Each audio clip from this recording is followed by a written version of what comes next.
Welcome to this special edition of InFocus. I'm Jennifer Fuller. We're taking a closer look this episode at how services are changing when it comes to mental health and, in more specific areas, suicide prevention. Our first guest on this episode of InFocus is Andy Wade, the Executive Director of NAMI Illinois. Andy, thanks for joining us. Thanks for having me. NAMI is the National Alliance for Mental Illness. It's a nationwide organization, and you're the head of the Illinois chapter. Can you tell us a little bit about the organization and how you're seeing things change with the rollout of the 988 helpline? Okay.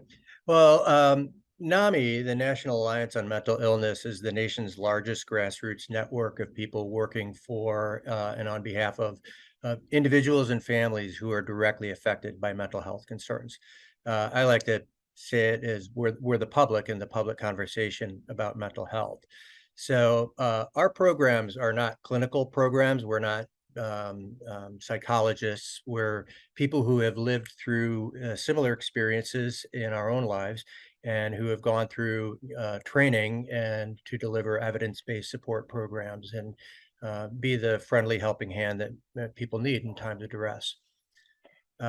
Just in terms of what's changed, obviously since the pandemic has come, we've seen a sharp increase in suicide rates, mood disorders, things that were already epidemic prior to the pandemic have surged, and we expect them to continue to stay high. So this is a serious public health issue, and it's something that we're working on in multiple fronts. You mentioned it's a serious issue. It absolutely is. And what we hear far more often than not is that, mental illness is complicated. When you are actually able to find some help, a lot of times it takes a little while if there's medication involved, for that to take effect, or to find the right kind of counseling or help that you need. How difficult is that when you have someone in crisis to get the help that they need and make sure that it's the effective form of help? Well, if you're in crisis, one of the good news things is that we now have the 988 three-digit extension, which is a direct line to what used to be called the National Suicide Prevention Helpline. So there is a fairly direct path to speaking with someone when you're in a moment of crisis, who understands the situation and can help connect you to resources. That's very much a work in progress. It is also important to connect to people closer to home. One of the challenges that Illinois faces, and really the whole nation faces, is that the mental health workforce has been overstretched for many years. There was a report that came out in 2019 that basically declared the Illinois mental health workforce in a state of crisis. And that was before the pandemic. That work began in 2017. So we have a need to fill every position. You'll have counties, especially in rural areas, that don't even have access to a child psychiatrist. So in many ways, your family doctor is often the resource that people start to. That's why NAMI exists, though. NAMI is an organization of people who have experienced mental health concerns of a large variety. And our programs, while they're not clinical therapy, can help people understand how to navigate the system, and also just have someone who's been there, who knows the drill, who has some training, just to use as a support system. So there are resources there, but the entire mental health community in Illinois has been working on expanding. So this is actually a wonderful time to go into that if you're interested in it as a profession, because there are plenty of unfilled jobs. You mentioned the fact that, these are people who have experienced a need for mental health or maybe have navigated the system already. How important is it to have that, almost someone who can take someone by the hand and guide them through to get the help that they need? Well, it's critical to have someone that you can relate to. I mean, any therapist will tell you that, making progress in therapy is really about trust and connection. I do want to clarify, though, that NAMI programs are really not for this is not what you go to if you are feeling suicidal. NAMI programs are things that are ongoing. But if you are feeling that you're in a state of crisis, if there's imminent danger, you want to call 911. If you're feeling like you're in crisis and need support, I would start with the 988 crisis intervention line and get some resources specifically focused on keeping you safe. But uh, as you get through that crisis, and people get better. I mean, that's one thing to really keep in mind when you're struggling is that people get better. We've all been there. Um, Once you're through the crisis, organizations like NAMI can be a big help because it is helpful to have someone who can walk through the same, who knows the experience. But I just want to be clear that, if you're in a crisis situation, you really do need to focus on professional help. Absolutely. When people take a closer look at the COVID-19 pandemic and the effects that it had on healthcare across the board, a lot of times they point to telehealth and the ways that it helped out people who needed to talk to a doctor about any number of things. And one of those areas was in mental health. Do you think that the expansion of telehealth is helping people get the services that they need? We think it's a positive development, and the fact that the state of Illinois has made the what was originally an emergency extension of coverage to confirm that telehealth was part of it. The fact that they've made that permanent is an important step forward. This is especially important in rural areas because the distance to travel to find resources or to get professional therapy can be prohibitive. So telehealth can be really effective. I talked to my therapist on telehealth for over a year, and frankly, we found some advantages to it. What some people will tell you is they actually feel a little bit more willing to open up from the safety of behind their computer screen.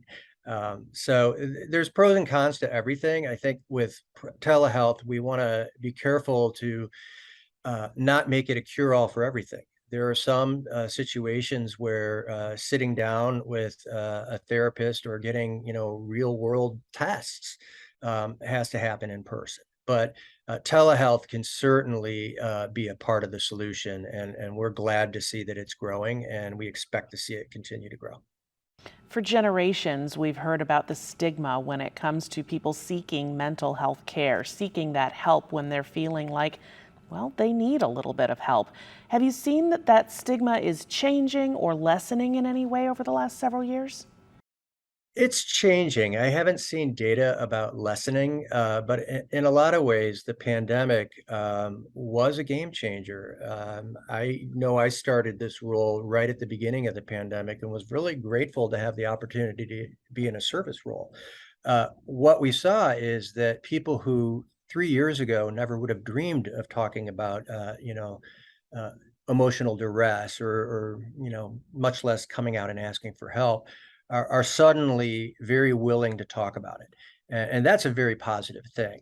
There is still stigma, and it is the biggest impediment to getting care. And so it can be lonely to be in a state of emotional duress. You're not alone. But getting past the stigma is probably step number one in getting help for most people. How do we get past that stigma, and how important is it to talk about mental health as a part of overall health? Well, mental health is overall health. I mean, your doctor will not make the distinction between the flu and a cold and a mental health condition. I mean, they're all part of the same system. So it's um, mental health is part of who we are. We're with it every day. There's nobody that doesn't have mental health. Hopefully, we don't always have mental health concerns. And having a mental health concern doesn't necessarily mean that you're mentally ill. I mean, in mental health, one of the things that you look at is the problem sustaining. Not am I feeling sad or down. Have I been feeling sad or down constantly or continuously for over 2 weeks, and it's interfering with my life? That becomes a bigger issue. But we all have mental health, and we all have ups and downs. And that's okay. That's kind of who we are. But when something's interfering with your life, it's important to get help. You wouldn't neglect, a stomach ache that lasted for 2 weeks. Why would we neglect something that's going on inside our minds and our hearts? What about talking about this, particularly with young people? What should parents and friends be talking about with them when it comes to mental health? And what are some things that they should be watching for or listening for to make sure they get the help when they need it? Well, I would say number one is just to have an open line of communication and to be listening and observing closely. Sometimes what people will say isn't necessarily, I'm feeling suicidal. It might be a statement like something that, giving things away, saying, I won't be around next year. There's lots of different cues. And frankly, everybody's going to express in a little different ways. So for family members, it's really listening and observing and keeping lines of communication open and not judging. Uh, Being judged and feeling that we're other or different or broken, um, most likely, if people are struggling, they already feel that way. And trying to talk someone out of their feelings isn't really as constructive as just listening empathetically and keeping an eye out for the signs and encouraging people to get help. Or if you're a parent, taking steps on your child's behalf, which is part of our job as parents. Just like we send our kids to the school when they have or to the doctor when they have the flu, we need to be willing to take those steps when there's a mental health concern. Certainly. A lot of those services and questions and answers are available through NAMI Illinois on your website, getting in touch with people in the organization. What's the best way for people to do that? Uh, I actually would encourage people to call our helpline. NAMI Illinois is in the process of opting into our national system. So you can also contact us through email at namiillinois.org. And what we will do is generally connect you to our local affiliate if we have one in your area. If not, we will be responding and trying to connect you with the best resources we can. We're in the process of improving our own systems. 988 has been a challenge for all of us, and this is something where we're trying to up our game as well. Andy Wade is the executive director of NAMI Illinois, and you can find more information at their website and through the information in this program. Andy, thanks so much for your time. Well, thanks for having me. We continue our conversation on this episode of InFocus, taking a closer look at the new 988 suicide helpline. And that discussion moves to Side Effects Public Media and the reporting that they've done on that. Christine Herman is the managing editor of Side Effects Public Media, which is a regional public media collaborative that explores health issues across the Midwest. Christine, thanks for joining us. Thanks so much, Jen. It's good to be here. Your organization has done quite a bit of reporting on the launch of the 988 helpline, which officially launched over the summer in July of 2022. But this is not a new helpline. The suicide prevention helpline has been available for people for a long time now. How in your reporting have you found that launch is going? Yeah, so Jen, what we did was just kind of in the months leading up to the national rollout of 988. We have a regional team spread across the Midwest, including your reporter at WSIU based in Illinois. And we just started checking in with different states to see how preparations were going. So it was a couple years ago that Congress decided to dedicate funding to make uh, additional funding available to states to prepare for the rollout of 988. And much of the funding was dedicated to hiring additional staff to work at the existing call centers that already, provide crisis counselors around the clock 24/7 through the National Suicide Prevention Lifeline. So we had reporters in Iowa, Illinois, Kentucky, kind of looking at how preparations were going. And it was a lot of scrambling to hire uh, uh, because the expectation was that there would be a big spike in calls right when 988 rolled out in July 16th. That data at the national level has not been released in detail, but there's been some reporting. And then also I've checked in with a source in Illinois who runs one of the 988 centers here. And indeed, they did see a spike in the week after the rollout, and thankfully, thanks to a lot of the extra hiring and preparations that were done, they said they were prepared to kind of respond to that influx of calls. One of the last things people want to hear when you've got a helpline like this is that calls are going unanswered or people are not getting the help that they need. But that's also an issue. When you launch something on a national level, there will be glitches and there will be hiccups. So what have you seen or what have you been able to report on since that time as far as how things rolled out, specifically here in Illinois? Yeah, so earlier this year, in the first 3 months, the national data that was aggregated by the nonprofit Vibrant, which oversees 988 nationwide, found that Illinois was actually ranked last in terms of in-state answer rate. That means of the roughly 20,000 calls that came in those first 3 months of this year, only about 1 in 5 were answered by crisis counselors in the state. So calls that are not answered in state, they route in state so that they can connect you ideally to people that are closest to you who might be most familiar with the resources in your area. It doesn't mean all those calls went unanswered. They bounce to other areas. It would bounce to neighboring states or to the national call center that serves as a backup. And about 1 in 4 of those calls ended up going unanswered.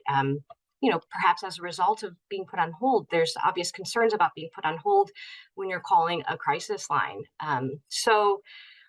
The state has not responded to my request for additional information about more recent answer rates in the state. But I did speak with Diana Kanabe, and she is the president of Memorial Behavioral Health based in Springfield.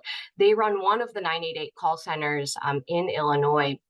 And she said that by July, they had done statewide in many of the call centers a lot of hiring and were able to get that answer rate closer to 80%, even with the increase in call volume that they saw in July and also spilling into August.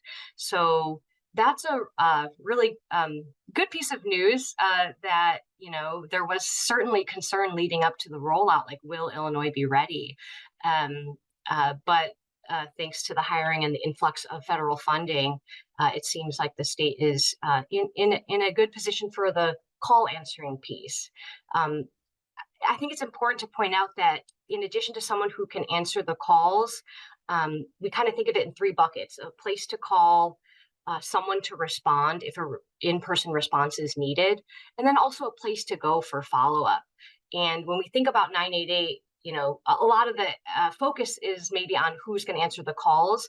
But I think it's also important to think about, and lots of, the call centers across the state are working on on a number of these buckets, that the resources need to also be there so that when someone needs a response, there's someone who can show up. And then also for long-term care to hopefully avoid, a cycle or repeating the cycle of just, one crisis after another, getting plugged into care, long-term treatment or support groups.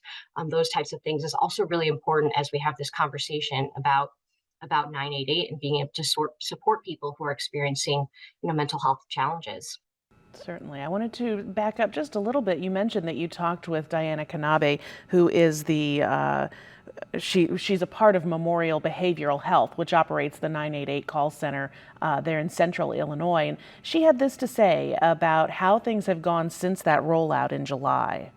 In July, I think thanks to especially PATH Inc., which is in Bloomington Normal, which is answering a lot of the calls in Southern Illinois, as well as being backup for a number of us other call centers. And so it actually went up to an 81% answer rate statewide, and PATH actually had over a 90% answer rate in July. So it sounds like things are continuing to grow when this gets started. But as you mentioned, how important is it that those calls not only get answered, but they're connecting people to the services that they need? Yeah, it's really important, Jen. And so that's why there is really emphasis or focus on all three elements of what's called the mental health like continuum of care, right? So Diana Kanabe, actually there in Springfield, they have a mobile crisis response team that is available to report in person, to show up at your house. They wear plain clothes. They show up in unmarked vehicles. It's an alternative to to 911 and police officers showing up. Police officers will show up if you call 911 and you're in a crisis and you need help. But we can think about all the reasons why, you know, why that we hear tragic stories about how that can go wrong when police officers who are not trained mental health professionals are called in to handle mental health crisis calls. So Diana, there at Memorial Behavioral Health, they're working closely with the Springfield Police Department to better coordinate when a call comes into 911 that might be better handled by them. They have a way of communicating with each other about that to either hand off that call or perhaps co-respond.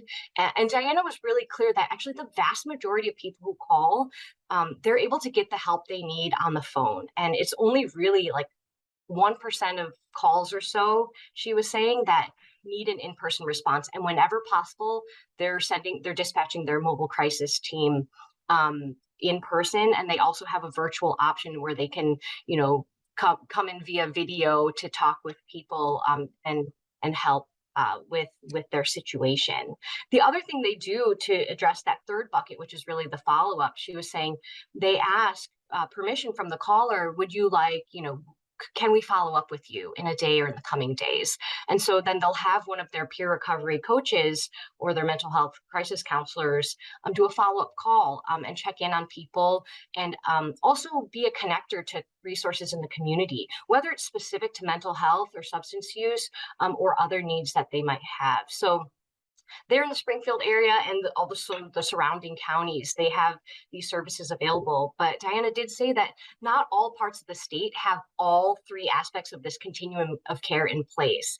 And so there's still a lot of work to do in many parts of the state, especially in places with fewer resources, maybe more rural areas, that there just aren't as many resources available for mental health.